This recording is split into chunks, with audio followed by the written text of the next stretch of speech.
So guys, nandito tayo sa likurang bahagi, no? Let's continue. Upo muna tayo dito. So sa likurang bahagi na ito, makikita natin tong parang empty siya sa ilalim, no? May tumubo lang ng kahoy. Tapos pagmasdan niyo yung bato na yan, malapit na siyang malaglag, no? Pero sa tingin ko talagang inukit tong bato na to para lilitaw yung bato na yan, no? Ginawa siyang sign pointer, direct under. So papakita ko sa inyo mamaya ang sign ng ang coordinate sign niya. Nasa mismong body niya. So dito muna tayo. So galing doon sa kabila, ito. Yan, so itong bahagi na to is passageway. Secret passageway, no? So galing doon sa napakalaking bato doon sa harapan, merong passageway ito. Klarong-klaro passageway siya. Yan. Sana makita nyo, no? Yan, no? Visible siya. So pagdating dito sa likuran bahagi niya, so ito yung makikita natin. So punta tayo dito sa loob. Pasok tayong konti para makita natin kung anong meron dito, guys. So ganito yung mga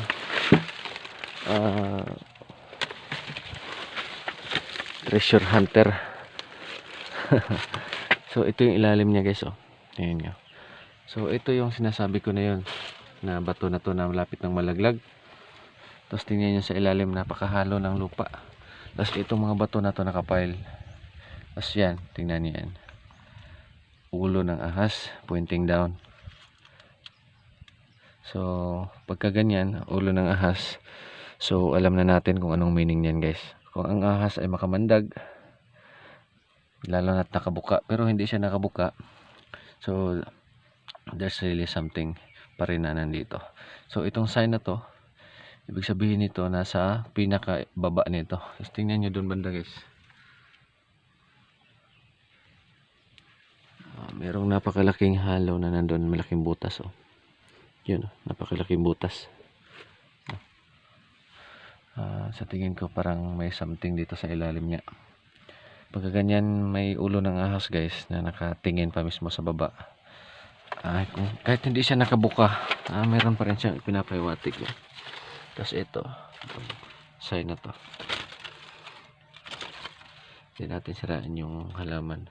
Ito, mahiwa siya. Ano nyo? Sa buong bato nito, ito lang yung hiwa papunta sa baba. Tapos ito yung ulo ng ahas. Tapos dan sa ilalim, mayroong malalaking mga butas, no? So tingnan yung mga bato, naka-file. Yan. Diba, guys?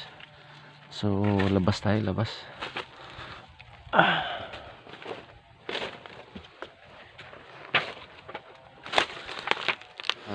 Payo ko lang din sa inyo, guys, no? Kung sa mga naman nanonood, huwag po kayo basta-bastang pumasok ng ganito, guys, na wala po kayong dala.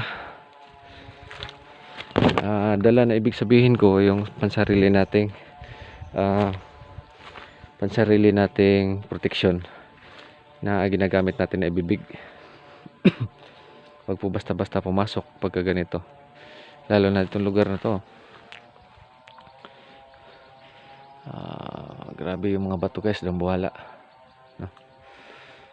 So dito tayo sa likurang bahagi niya, dito sa gilid pala. So dito tayo makakita ng napaka gandang sign. Maraming magandang signs dito. Ito, tingnan nyo, parang pader niya, naka wall type siya, guys. So pagtatay tayo dito, ganyan, naka wall type siya. So papunta dito kasi corner to, guys, eh. Yan, tsaka yan. So pag dito tayo haharap, makikita natin doon sa kabila yung unang napakalaking bato, guys. Yun, oh. Yan, unang napakalaking bato. So sa gilid nito, ito yung unang sinabi ko kanina, passageway, pero may space. So hindi siya totally naglock. So ibig sabihin may kung sa mga illegal, may nakapuslit dito banda. So tingnan natin yung bato, nagkulay dilaw na. There's really something in this stone. So sa itong bahagi ito naging dilaw. Diyan wala naman guys, oh. So itong bahagi na to, tingnan niyo. Kulay dilaw, no? Yan. Galing yan sa taas, oh. Diyan. Mismo na yan. So wala masyado dyan. Siguro sa taas dyan. Sa taas nito may butas ito sa taas. Pero ito yung napakaganda, oh.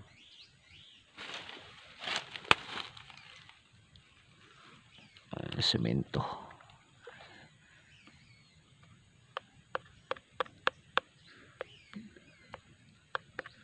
Nag-i-echo yung ano natin, oh.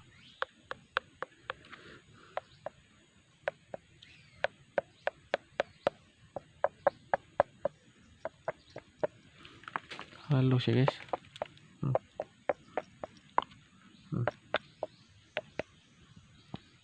Di tulad nito na pakasulit. Dito. No? So wag muna natin galawin kasi hindi tayo alam. Wala rin tayo yung dalang gamit. So ngayon ipapakita ko sa inyo ang kakaibang sign. So sa bahaging ito, naka north tayo, galing doon sa ano na yan, napakalaking bato, naka north. So diretso to guys, itong passageway ito, may space konti, diretso to north doon sa malaking bato. So siguro dati dito sila naman lagi, oh, kasi napakalaking bato yan, oh. Yan, tapos yan, tapos may space dito, tapos doon naman ang lalaki na naman ng mga bato doon sa gilid. So ngayon guys, papakita ko sa inyo ito. Itong sign na to. So napakagandang sign, no? Diba guys, talagang sa gilid nilagay. So yan, dalawang mata, nagmukha kasi siyang mata guys, pero itong isa meron tong butas malalim. Malalim to. Tapos okay natin, ha. Akala ko kanina ano lang, parang nasa babaw lang, pero malalim pala guys, oh. Ito, oh. Yan, malalim, oh. So medyo malalim. Itong isa nasa babaw lang. Ito wala nang butas sa ilalim. Ito mababaw, malalim, oh. So yan,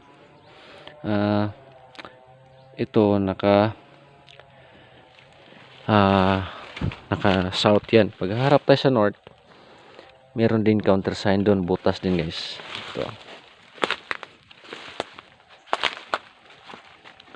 Ito yung northing bahagi niya. So ang butas niya guys, tingnan nyo, klaro ba? Malalim din siya. Excuse me. Ito may kalaliman din. Tapos may butas din siya sa ibabaw.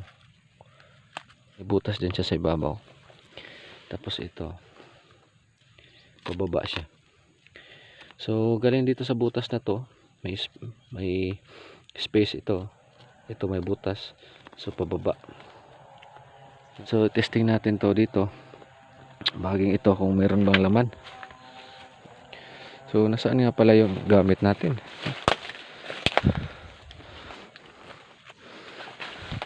Yung gamit ko, saan ko pa nala naiwan? Naiwan ko doon sa kabila. Kunin ko muna guys, ha. So dito siya, naiwan nga. So dito tayo nung una, balik tayo doon sa kabila. So dito tayo ngayon guys. Yun yung unang sign, yung dalawang mata. Punta tayong north, yan yung makikita natin. Tapos ito, naka 45 degrees. So tatama dyan, naka 45 degrees yan, northeast. So yung pader naka northeast, no? Naka northeast yung pader, diretso dyan sa mata na yan. So passageway naman galing sa southeast. Yan, southeast kasi yan guys. Yung sa passageway galing sa southeast, pupunta siyang northwest. So itong bahagi na to ay naka 315 degrees. Ang galing, no? So ito po ay confirm na hapon po naglagay. Special layout ito, special burial. Medyo may, ito yung sinasabi kong napakalaking deposit. So testing natin. So ito yun guys, hanapin natin yung edge nya. Yan. So pagka ganyan, talagang pointing down siya, hindi siya umiikot, ibig sabihin na nasa gilid siya ng isang box or something na nilagyan nila na naka square type. Ito yung gilid. Ito naman,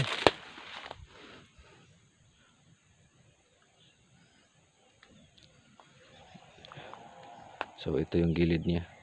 Kasi pag ipasok natin to konti, iikot na to guys, oh. So pag dito natin, labas natin konti, so ganyan siya. Pointing down siya yung ikot niya guys. So dito naman tayo. Yan.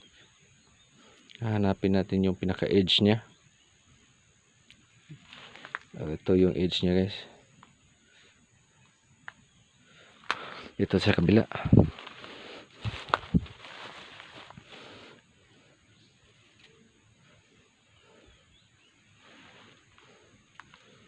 So ito yung ano niya, edge niya, napakalaki. Para siyang 2 meter squared. Naka 2 meter squared po siya. Tingnan guys, so pagpasok natin dito, talagang iikot to. Yan. So napakalaking deposit itong bahaging ito. So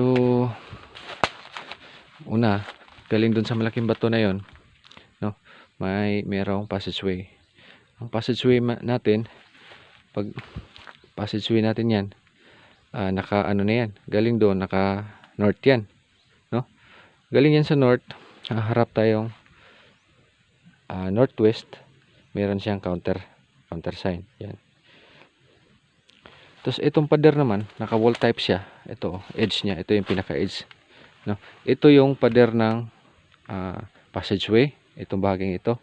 Doon sa kabila, yan, yun yung pader na babangga dito sa south nya. Ito yung pader na nababangga dito sa southwest. Kasi itong bahaging ito ay naka northeast, no? 45 degrees to, itong pader na to. Pag diretsuhin natin yan, babangga yan dito sa side na to. Ito ang naka 2 to 5, no? Si 2 to 5 naman, naka south yan.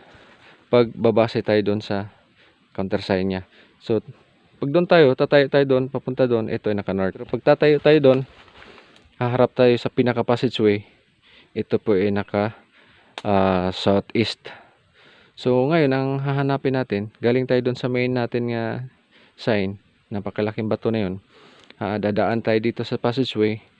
Of course, makikita natin yung countersign na yan, which is naka 315. Talaga bubungad sa atin, naka 315. So yung mga coordinate markers niya ay nagtugma lang sa mga compass codes ng 8 trigrams, no? Napakagaling, di ba guys? So ganun po pag pilates. So napaka ano na to dati guys. Ito hindi tumapasok-pasok basta-basta dati kasi napaka ano nito, napakagubat. Ngayon medyo nalinis ng konti, no? So ito lang, dito muna tayo kasi maghahanap pa tayo ng ibang ibabahagi ko sa inyo. So maraming salamat po.